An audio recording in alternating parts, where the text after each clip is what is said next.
Qurban bayramı bərəkət ilə, bolluğu ilə gəlsin. Bütün insanlıq üçün xeyirlərə vəsilə olsun.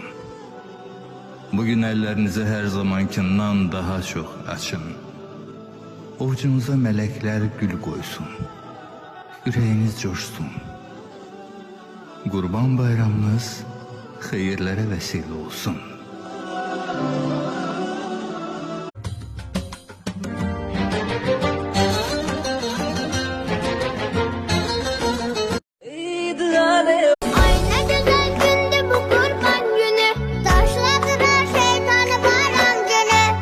İstəsə kim Allaha olsun yaxın, nəfsini qurban edə qurban.